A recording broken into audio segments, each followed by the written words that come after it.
Buonasera a tutti e benvenuti a questa nuova puntata delle conversazioni sul greenwashing.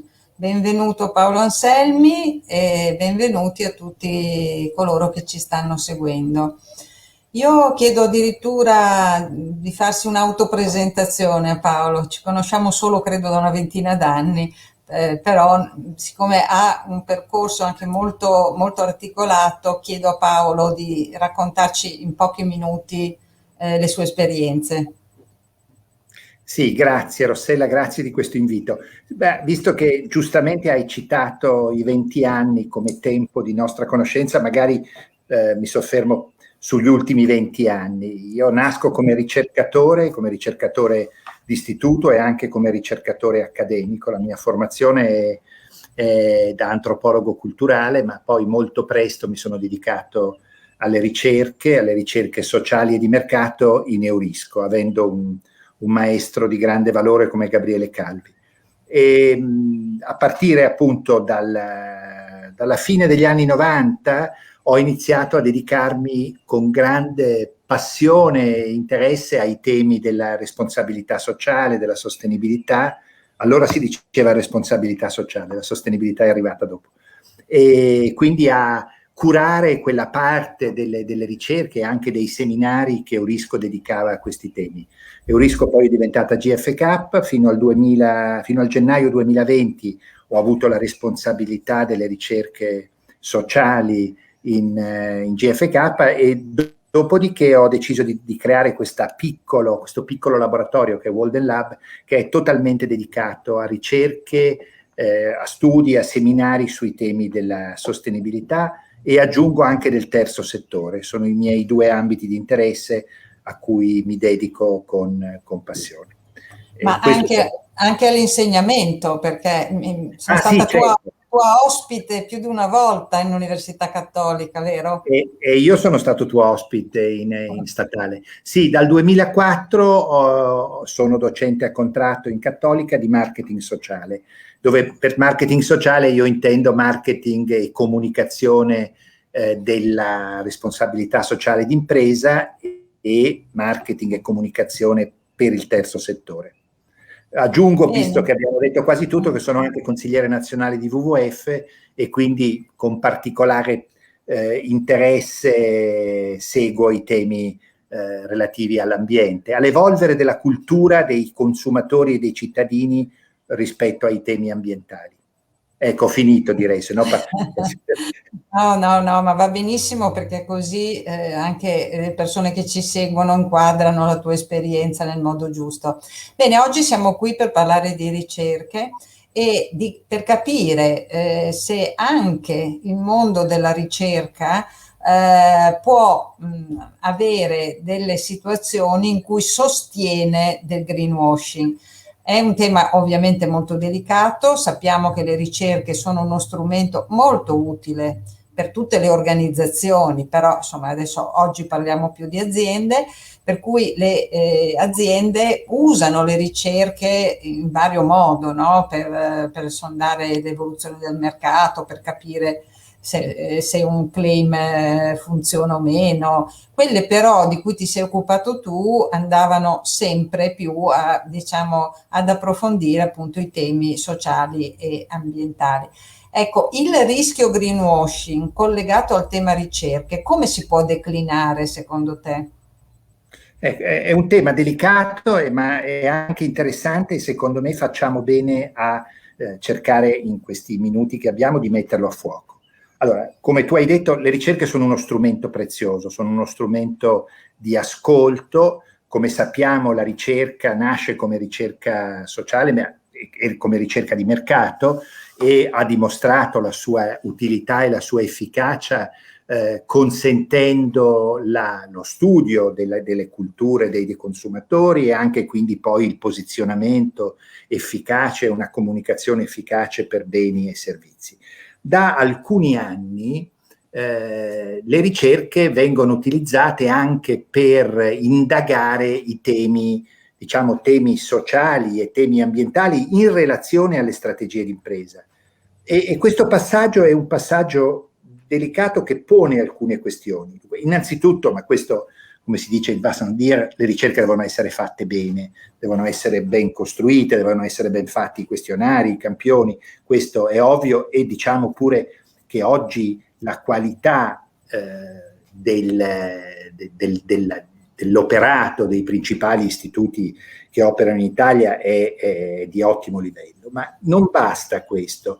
Le ricerche devono, in particolare quando affrontano questi temi, secondo me, non devono limitarsi a quello che gli americani chiamano il nose counting, la conta dei nasi, cioè il 35% la pensa così, il 28% così, il 18% in un altro modo. Cioè la rilevazione è fondamentale, ma poi su quei dati è necessario riflettere e ragionare.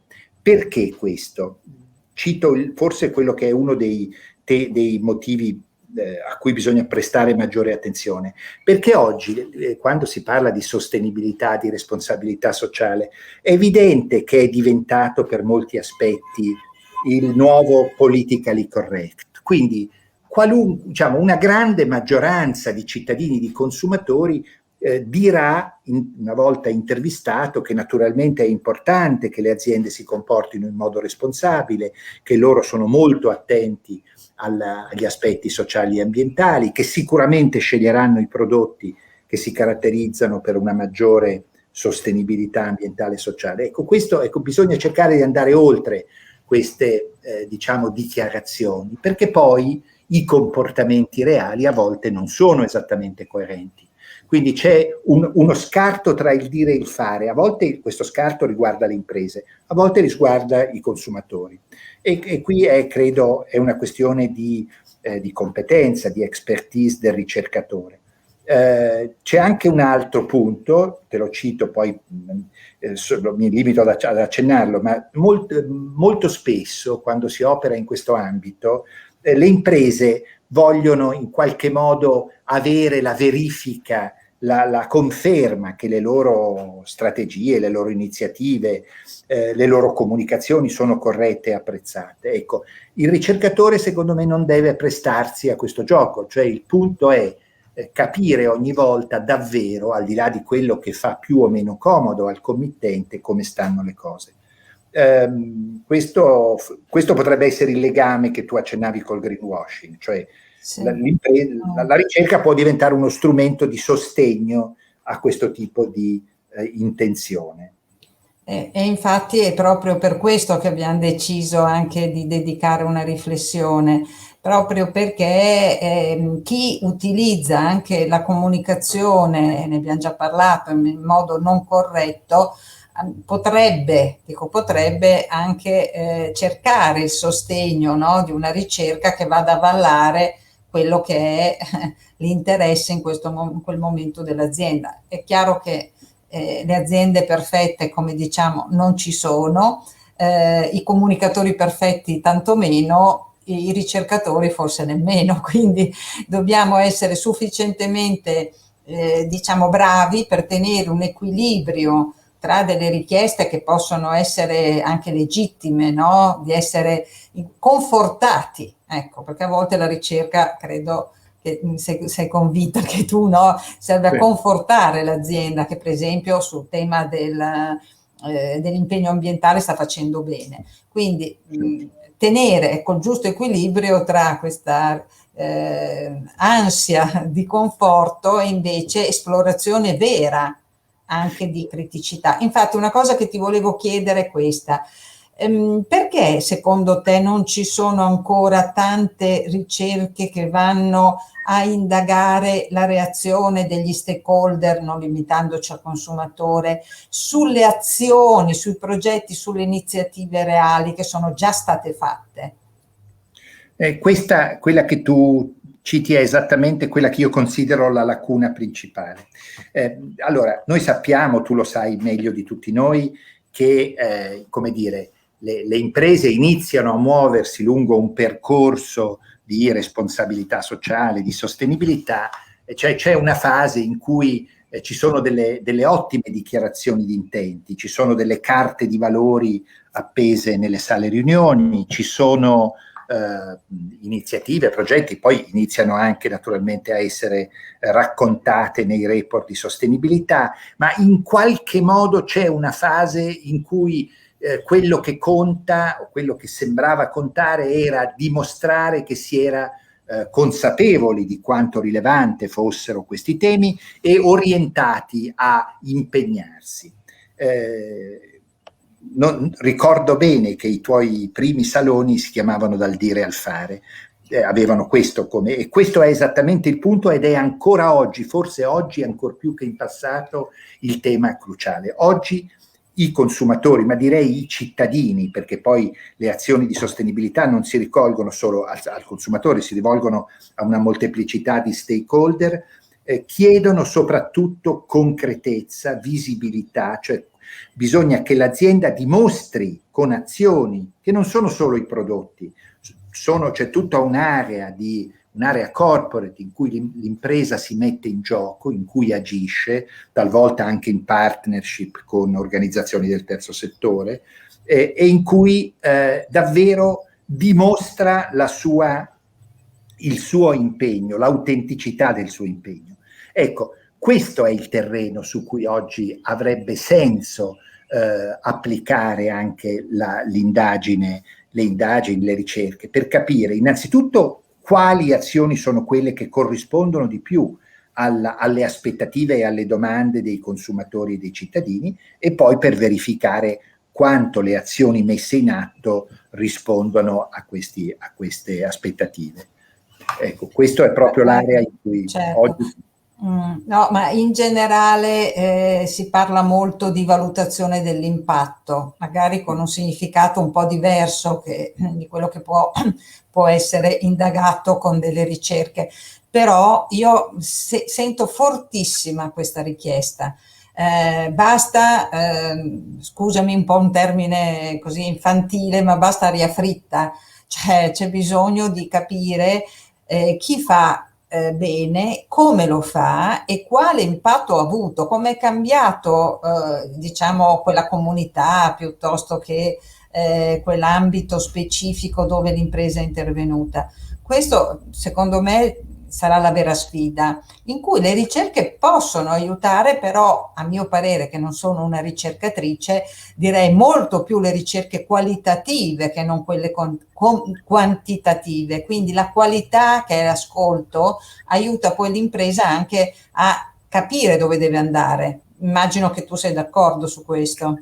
Sì, sono d'accordo, anche perché vedi, oggi la cultura della sostenibilità, questo vale sul versante delle imprese, ma vale ancor più sul versante degli stakeholder, è una cultura in forte evoluzione, cioè sta crescendo, si sta precisando e si sta anche evolvendo. Allora, per cogliere queste linee evolutive, la ricerca qualitativa, a mio giudizio, funziona meglio della ricerca quantitativa, cioè per scoprire, per cogliere quelli che noi ricercatori chiamiamo i segnali deboli, no? Che sono quelli che magari cogli allo stato nascente, che ancora non ci sono, ma che magari la ricerca qualitativa non è abbastanza fine per cogliere. Quindi io credo che la ricerca qualitativa sia importante. È importante, per esempio, c'è una tipologia di ricerca che sta diventando significativa in quest'ambito, ed è la ricerca di comunità, cioè in cui si vanno ad ascoltare tutti quei soggetti che hanno soggetti diciamo di natura economica, sociale, associazioni di consumatori, associazioni ambientaliste, sindacati, media locali, ecco, che hanno in qualche modo un peso e un rilievo in una comunità, per capire come è vissuta la presenza e l'impatto di un'azienda in quel contesto. Ecco, questa per esempio è un tipo di ricerca qualitativa, è un momento di ascolto in cui le persone ci raccontano davvero i loro vissuti, ci raccontano le loro aspettative.